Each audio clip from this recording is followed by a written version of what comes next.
ایک صاحب کی دوسری شادی میں انہوں نے مجھے بلایا, ولیمہ کیا بوفے میں, ڈیفینس میں شادی کی تھی انہوں نے دوسری, بوفے میں ولیمہ نا, وہ بھائی 25 کھانے, آپ کی مرضی جو مرضی کھائیں.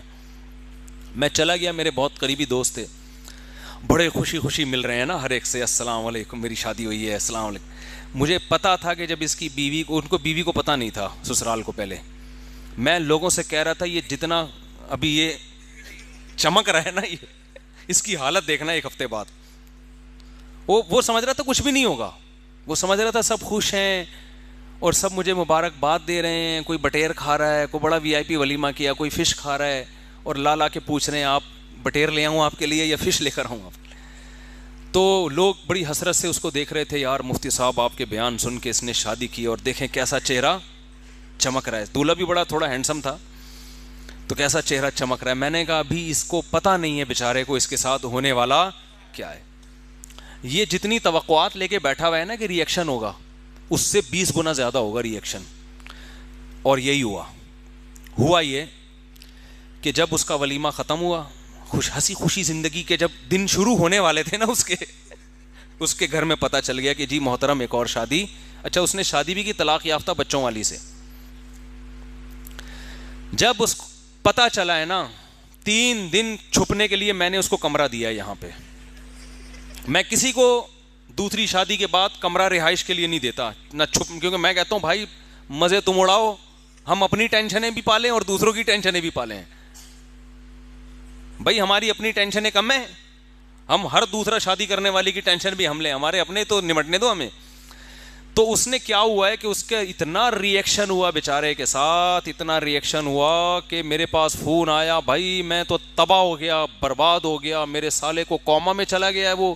وہ 10 سال بعد کومے سے اٹھا تھا, اس کو پتا چلا کہ میں نے دوسری کی, واپس کومے میں چلا گیا. وہ کہہ رہے 10 سال تک کومے میں تھا, آج ٹھیک ہوا تھا. جیسے ہی ٹھیک ہوا اس کو اطلاع ملی کہ تمہارے بہنوں نے دوشادی کی, واپس کومے میں چلا گیا.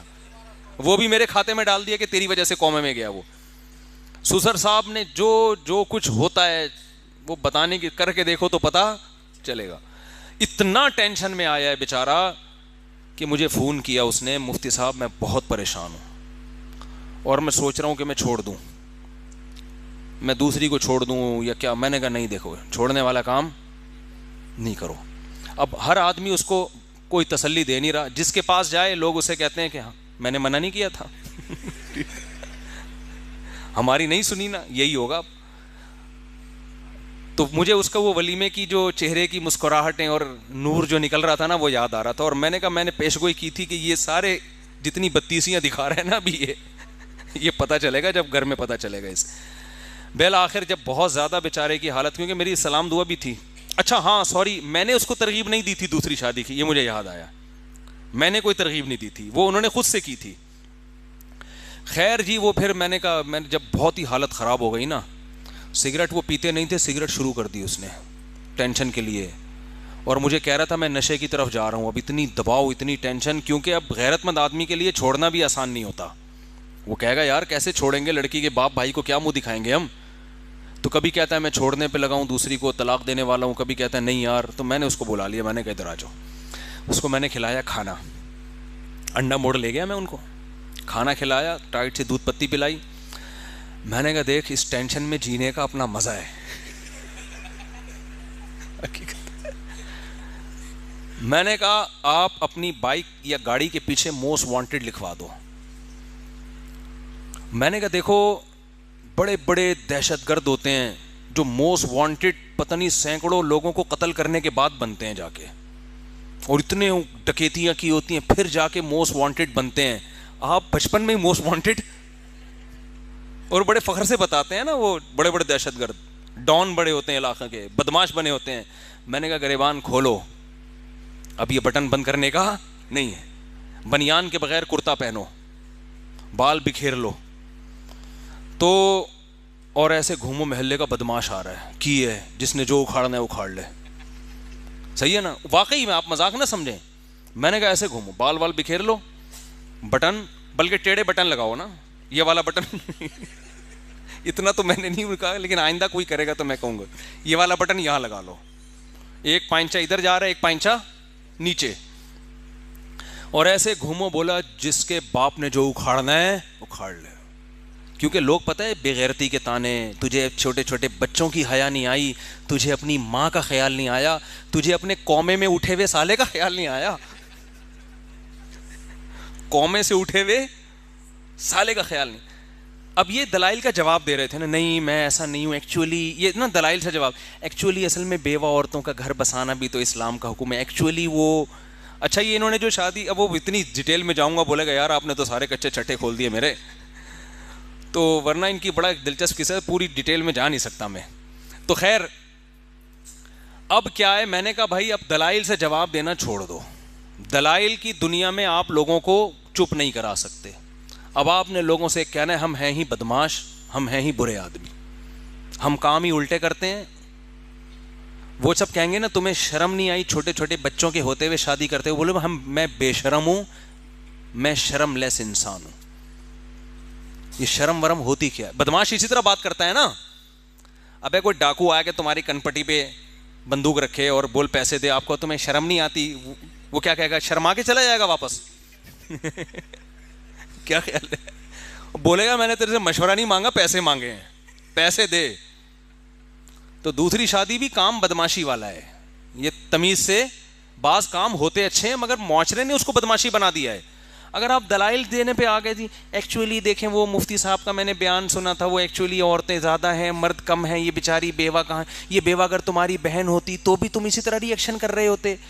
دلائل سے بات سمجھ میں اس وقت کم از کم نہیں آئے گی. تو میں نے کہا بھائی اس کا طریقہ یہی ہے کہ آپ گریبان الٹے سیدھے اور شلوار کے پینچے یوں بال بکھیر لو اور ایسے مونچھے وونچھے بڑھا لو اور ایسے بدماشوں کی طرح گھومو, اور جب کوئی کہے یار یہ دیکھو اس بیچارے کو ترس نہیں آیا اپنے چھوٹے چھوٹے بچوں پہ, تو بولو بھائی یہ ترس ورس دل نام کی کوئی چیز میرے سینے میں نہیں ہے. ٹھا ٹھا ٹھا. یہ تو زیادہ ہو جائے گی. وہ جب میں نے 10-15 منٹ ان کو یہ تقریر کی نا, کہہ رہے خدا کی قسم اتنا سکون ملا ہے بتا نہیں سکتا. کہہ رہے میری ساری ٹینشن کیا ہو گئی, ختم, ساری ٹینشن ختم. واقعی ان کے چہرے سے لگ رہا تھا ان کو ریلیکس, تو ریلیکس ہو گئے. ریلیکسنگ کا چٹکلا سنا ہے ایک سردار جی سے, وہ سردار جی بھی سن رہے ہوتے ہیں یار آج کل. سردار جی سے پوچھا آر یو ریلیکسنگ, اس نے کہا نہیں I am Ranjit Singh, I am not relaxing. تو وہ کہہ رہے میں کیا ہو گیا, انہوں نے بتایا ایسا. میں نے کہا یار بس کیا ہے تو کیا ہے, بھاڑ میں جائے, جس نے جو اکھاڑنا ہے اکھاڑ لے. کیا مار دیں گے نا تو مار دیں, شہادت ہورے مل جائیں گے اس کے بدلے میں آخرت میں. تو وہ بڑے پھر بھی گھر نہیں گئے وہ. تو میں نے کہا ابھی فی الحال آپ گھر نہ جائیں, اس لیے کہ جو تھوڑی آپ کو سکون ملا ہے نا الٹی الٹی باتیں کر کے, تو وہ پھر دوبارہ سے وہی. تو میں نے کہا کہ اب آپ ایسا کریں کہ آپ کے سسرال والے بولیں گے آدھا داماد تھا اب آدھے سے بھی گئے. وہ آدھا داماد شیر ہونے پر اتنی تکلیف ہے, تو اب آپ ان کو یہ شو کراؤ پورا داماد مارکیٹ سے کیا ہو گیا ہے شارٹ, نمبر بند کر دو. اب وہ بیچارے فون کر رہے ہیں کہاں گیا کدھر گیا. اب وہ نا ان کو غم, ابے اتنی حالت میں کہیں خودکشی تو نہیں کر لی اس نے, کیونکہ اس کی حالت ایسی ہو گئی تھی کہ لگ رہا تھا یہ مر جائے گا. تو وہ ٹینشن میں بھائی کہاں ہیں. تو میں نے کہا جب بہت زیادہ ان کو فکر ہو جائے نا کہ بندہ ہی نہ شارٹ ہو گیا, تو پھر بولے میں ایک منحنی سی آواز نکالو, میں زندہ ہوں, یہ نہیں بتانا یہاں پر ہوں, ورنہ میں نے کہا جو تمہاری حالت ہے پھر میری یہ حالت ہو جائے گی حقیقت. اور تمہاری تو شادی ہوئی ہے, تم پہ تو یہ حالت سوٹ کرتی, میرا تو کچھ بھی نہیں ہوا, میں کیوں غم تمہارا اٹھاؤں بھائی. تو میرا نہیں بتانا, اور میرے پاس کوئی آتے بھی نہیں ہے اس طرح, کہیں کوئی بھی دوسری شادی میں بندہ غائب ہو جائے تو میرے گھر تلاش کر رہے ہوں آ کے کہاں گیا. وہ تو اپنے پرانے دوست تھے, وہ اتفاق سے, اور وہ حالت بھی ان کی مرنے والی ہو گئی تھی. تو اس کے بعد پھر اللہ کا شکر ہے اب سکون میں ہے وہ الحمدللہ. تھوڑا سا کاکڑ دن نہ ہوا, الٹ پٹانگ ہوا, اب کیا ہے, اب سکون میں آئے ہوئے. تو یہ ہوتا ہے, صحیح ہے نا. تو یہ جو دولہا کے ہار پھوٹ ڈالے جا رہے ہوتے ہیں نا دوسری شادی پہ, تو اس سے آپ حسد کا شکار نہ ہوا کریں کہ ہائے کتنا خوش قسمت ہے, کچھ پتہ نہیں آگے ہونے والا کیا ہے اس کے ساتھ. جی جناب.